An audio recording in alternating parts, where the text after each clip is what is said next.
What's going on, guys? Planet4 here to bring you guys a brand new video. And today we're here recording deck profile. We're here with who and what did you do? My name is Vera. I played Plant Generators at the Kissimmee Regional this weekend, and I got 24th out of 392 people. And nice. I'm really happy with how I did with it. So what was your final record? I went 7-2, and yeah, I lost the first 2 rounds, and then I just won 7 matches in a row because I was built different, I guess. Nice. Okay, man. And what were your matches of the day? Round 1 was Pendulum Magicians. Round 2 was Fluenderies. Round 3 was Virtual World with a splash of Punk, I believe. Round 4 was True Draco. Round 5 was PK. Round 6 was Cybercell Lich. Round 7 was PK again. Round 8 was Strikers. And round 7 was PK as well. Okay, nice, man. Awesome. So what do you think was your hardest matchup? Hardest matchup was Fluenderies. We went to game 3, but the only reason was because he couldn't. I was able to get out. I was able to remove the back row and get over Barrier Statue for game 2, but Barrier Statue completely dismembers this deck. Okay, nice. So yeah, let's get into the profile. Okay, so for the monster lineup, I played one Mardell, Generator Boss of Light. Oh, you should put it this way, facing the camera. So she's the one deck's True Garnet. You never want to open her. It's okay if you open her in very niche scenarios, like if you have Lopter, because you contribute Lopter and then summon Dolvelgus, because he summons Generators with Brick on. His whole goal is to unbrick your hand, because if he can summon Generators from your hand, which are nearly impossible to get out otherwise. Right. Besides that, I played one Hella. She comes up in the grind game. Okay. She's able to tribute any Generator as a quick effect to revive another one in the graveyard. Comes up to get back the gates that you got rid of and stuff. For example, if you tributed Har earlier off to get his own effect off, you can get him back with her. Har is an Omni-Negate of the deck. He also hand rips a monster or removes a monster from field, forces the opponent to choose if they add a card from their deck to their hand, so he comes up a lot. The hand rip came up a lot. I was able to remove against Guy Strikers. This card was phenomenal. Okay, cool. And then there is Utgarda, the other interruption. He is a quick play banish by attributing 2 Generators. The big thing is they can all attribute themselves as well, so that way they can dodge stuff like Impermanent Veiler. It comes up a lot. And then I played 2 Lopter. He is a normal summon, but you can also special him from deck and use his ability to tribute himself or any other Generator tokens to bring out one of these from deck. He is good because if you don't open a normal summon, you can use it on him, and besides that, you can just naturally bring it out with Boss Stage, and he also has an effect to give the Generators 1,000 attack and defense during the opponent's turn, so he makes them huge and hard to out. Okay, awesome. Besides that comes the, not really spice, but the additional engine, 3 Sun Sea Genius Losi. So this is a 1-card full combo. It gets you to boss stage. It's a 1-card boss stage along with a bounce on the opponent's turn. And it also gets you to a protection card in graveyard that you can banish and protect the plants. He is very good. And along with 3 Lone Fires. Lone Fire is really good because it gets to this, and it also gets to Mardell in niche scenarios. And it's very nice. And then 1 Spore. Spore is really good because you already have boss stage in hand. You can just or just hard open like Spore. You can on the follow up, or sometimes turn 1 depending on the hand. You can just make Baroness in this deck, and Baroness is really good because not just with negation on the pop. Sometimes Baroness or cycling yourself into the extra deck to revive a Generator boss comes up, and yeah, it's really good. Besides that, I played 3 Ash Blossom because it hits almost every deck in the meta, if not every deck in the meta. It's really good against Rogue as well. And that does it for the monsters. Okay, nice. Overall, I'd say the monster lineup is solid. You can honestly cut down to 1 copy of Lopter, but I prefer 2 for grind games. I remember people used to like max out, and that wasn't like the best one? Yeah, that was the best one before, and now with the Plant Engine, I think it got outclassed. Okay. A lot of people tried the Dogmatica Plant Raider build. I think that one's the best, but I couldn't get to the Dogmatica cards in time. And honestly, I'm happy with how I did regardless. For the Dogmatica build, I would cut the playset of the Lone Fires, most likely, since it can get you into icky scenarios, but it's very fragile, which is why. For the Spell Traps, I run the 3 Boss Stage. This is the lifeblood of the deck. It's really good because it's not a hard once per turn to summon from deck. So you can do Boss Stage, Metaverse into another one if the opponent searches, summon another thing from deck, or if the first one dies, you can do Metaverse or Boss Fight to get to another one. It comes up a lot, summons the negations. It's what this deck lives and dies by. Okay. 1 Mystic Mind since I'm a piece of shit. It comes up since you can Metaverse into it, starts with Terraforming, hard open it even. Honestly, I use it mostly to bait out negation and then go off. And sometimes to get to outs and just stack my hand. I use it to just stall to get to a playable hand once, I think. Did you see yourself siding it out versus the Brave decks because they will bounce with the quick stall?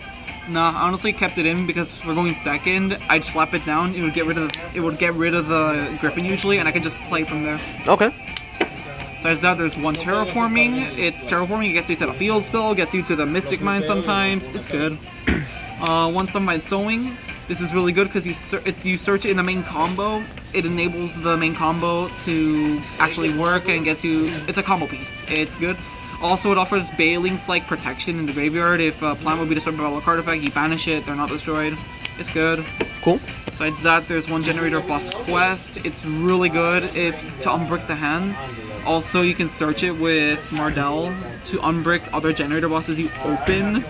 Since you play this, reveal a generator, and add up to 2 generator spell shots with different names in your deck, and then bottom the generator. The great part is it doesn't die hard to Ash Blossom, because you don't bottom for cost. You bottom the card on resolution. Okay, perfect. Besides that, one call by the grave, stop hand traps, opening going first, the one has no hand traps, just set it, banish a combo piece, it's good. And 3 unexpected die since it gets you to your starters. So like this is these are 3 more play starters to get to the 1 card full combo. You play about 9 of them in total, 9 1 card starters. It's good. I really like it. It's just 1 card full combo that doesn't use a normal. What more can I say? Trap lineup would be 3 trap tricks. This card was phenomenal. I was using it to grab IDPs, using it to grab imperms, using it to grab boss fights if my stage died. It was great. 3 IDP. This card is phenomenal. It was good in almost every matchup. Only matchup it did not work in was True Draco, and I won that match anyway without it. And Fluanderies. Funnily enough, I actually did use it against Fluanderies once because I Lanced it. It was really weird. It's good, and I definitely consider it one of the best normal traps in the game at the moment. Besides that, 3 more imperms, so I don't auto lose going second. Like 3 imperms, so that way, like I'm only running 6 hand traps, which is kind of low, but it got its job done. This deck has good board breaking potential. It can play through negation, so it's good. Also, you can trap trick onto it, which it did come up as well. Like trap trick, play a card in a certain column to fuck with some continuous stuff. And then 2 copies of Boss Fight. Boss Fight it's a worse metaverse. It gets you to boss stage, but your opponent draws a card, which does trigger boss stage, which is good. But I will say I played this and my opponent ogred me because they drew into it from it, which was funny at some point. I did lose that game, but I got the match in the end. I believe it was versus PK. Yeah, doing this versus PK was a foolish idea because yeah, they had the ogre almost every time. Honestly, I still consider it worth it at 2. If you play the Dogmatica build, you definitely cut it down to 1 though. And besides that, this is supposed to be Metaverse, but I was borrowing it from a friend and had to return it at the end of the regional. Metaverse is super good in this deck too. It's another copy of Field Spell. I believe if you include a Plan Engine, you run about 21 ways to get into the Field Spell. So you almost always have it, unless you get negated or just brick really hard. So yeah, that does it for the main deck. Extra deck. 2 Sun Avalon Ice. This card's phenomenal. It's what enables the combo to work. And you only need 1 to do the combo, but 2 comes up a lot since it's not a hard one to return, so if the first one gets negated, and let's say you do unexpected die and have Lone Fire in hand, and the first one gets negated. You can normal summon Lone Fire, tribute this one in extra monster zone, since it only tributes an extra monster zone, summon a Lossy, and make another one to tribute to get the full combo off. It is very good. Okay. And also has a good effect where it cannot be targeted for attacks. If you take damage, the first instant damage you take, you heal for the same amount, and summon a Sunvine card to a zone like Ali Monster points to, which does come up a lot. It is really good. Besides that, there is 1 copy of Sunvine Healer. This card is really good because on summon it gains 200 life points, so it wins in time. And honestly, just in a natural combo, you naturally gain 300 with it. So that's really good. It comes up, and also the fact where if like a Sun Avalon, I believe if a plant Link Monster inflicts battle damage to your opponent, you just heal 600. Also good for time. I remember I won 2 games in time with this. And besides that, just getting to the extra amount of life points kind of put the opponent off, like confusing them, which is good. Then 1 copy of Sunvine Thresher. Thrasher is the other Sunvine you run, just in case you need to go through multiple in the combos, or just like late game. So when it summon, you target a Sun Avalon Link Monster points to usually only gains 800, but it can get really fat if you ran more. I only run the Dryas, it'll only ever be at 16. If it kills a monster by battle, you can steal the monster, which does come up as well. And honestly, I really like this card in general. In the more plant-focused builds, it's really good. Well, you can also target Elias with it and make it gain 23, which is really good as well, but it doesn't really come up that often. Besides that, there's Salmange Almarosh. It came up once, I believe, where I normal summoned the dude and just linked it off to give my Bengal Lancer extra protection. And besides that, it's still a good way to just get rid of bad stuff you don't want in hand. It's really good, like, going for... I do think it's worth it since the deck had flex spots. And Aromaseraphy Jasmine, another combo piece. She's really good. I had a game where it was in time, my opponent he swung over it with snow, but it didn't die, and I was able to survive off of that because I was up from the healer, and that won me the game. She has an effect where if your life points are higher than the opponent's, plant monsters you control cannot be destroyed by battle, I believe, and you contribute a monster she points to summon a plant from deck. Use it to summon Mardell, search the field spell, or Spore. Really good. Besides that, there was also IP Masquerena. This is what you would pivot to if your main combo was disrupted, and also good in the follow-up. I remember. Main combo was disrupted, I just made IP and used it and a generator token to make Unicorn and spin the opponent's Fateful Adventure, and I won from it. Okay. I also played Sanavala Malaya, who uses in the combo to summon Losi back from grave to make Bengal Lancer the Link 4, which is what the deck goes for, primarily as its main source of interruption alongside boss stage. Definitely really good. Along with that, there's Nightmare Unicorn, which is what I use as my RP target. Also just generically gets rid of a lot of stuff, baits a lot of stuff. Discards certain cards to graveyard you want there for certain niche interactions. Very much worth it. And then Link 4's Big Ben himself. So he's a 2500 dude on Link 4 plants. He has a quick effect where you burn yourself for a monster's attack and return it if you do. Usually if you have Dryas under it, which you could make sometimes, you would heal for the same amount, which is good. And it does come up. It's really good because you could summon him along with... You can summon him back from graveyard if he's there by banishing 2 or more plants links who equal exactly 4, and it's really good. I would summon this back, the opponent wouldn't expect it, and be able to like go to battle, kill things, just bounce in general. DP would pop this and I just summon it back. They'd always have to play around the fact that it came back from grave, which is very important. And then one copy of Access Code Talker. Honestly, this card's Access Code, it's amazing. What can I say? And the funniest part is I made it once in the entire event, because I would usually just win before I needed to make it. But when I did make it, it won me the game. So yeah, definitely worth it. There's not really much more to say about this card. It's just great OTK card. And then one Baroness Lefleur. This card's phenomenal. It's an Omni Negate that also has an additional pop. And yeah, it's just a really good utility card to have since you just make it turn 2+, since you're locked into plants turn 1, like for next year deck if you do the standard combo. And then you just use it to like get rid of nasty cards on field that were still there, or just like negate a problematic card that you were expecting, or just like summon back a generator boss, or even the level 1 plant if you needed to, or even Los, or even Lopter to summon another one from deck that you needed. It's really good. And then for the XYZ monsters, Phantom Fortress after Blathnir, it's a really good rank 9. Banish 1 from top deck, banish 1 from grave, banish 1 from field, banish 1 from hand. It's just banishes from anywhere, really good, gets rid of problematic cards. I believe I made it once. And then Infinite Track Earth Slicer. It's really good. It's a 3100, so it's huge, and it pops 2 cards usually.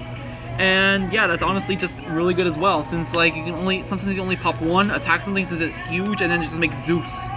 It is really good. This won't be my last game. This won't be my last match of the event. So yeah.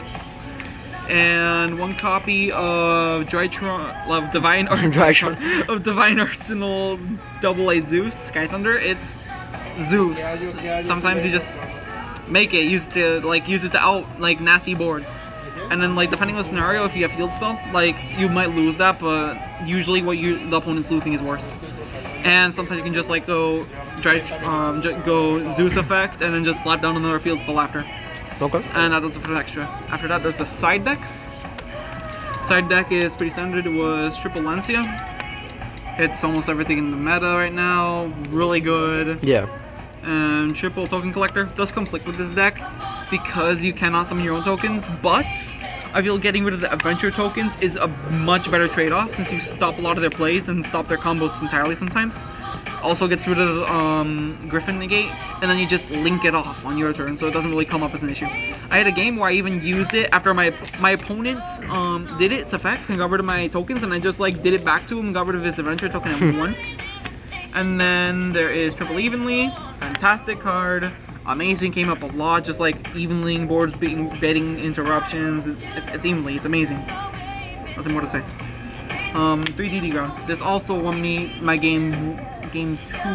This won me one of my games later in the match. I believe this is what I used in the final game of the final round. Like, cause I kind of got hand trapped and wasn't able to establish a combo. I just DD ground my opponent, made Earth Slicer, attacked in time. It was really good. This card's amazing. It's a really good one-turn floodgate. It forces the opponent to pass turn a lot. I decided this like going game 1 almost every time versus PK. And then these last 3 slots are supposed to be a play set of Lava Golems, but I had to return them to a friend who I borrowed them as well. Lava Golems is fantastic, but it didn't come up at all. Like, I think I used it once all tournament. It's really good, but you don't need it in this deck. I just kind of put it in there to get to 15 in the side deck because I didn't have much else.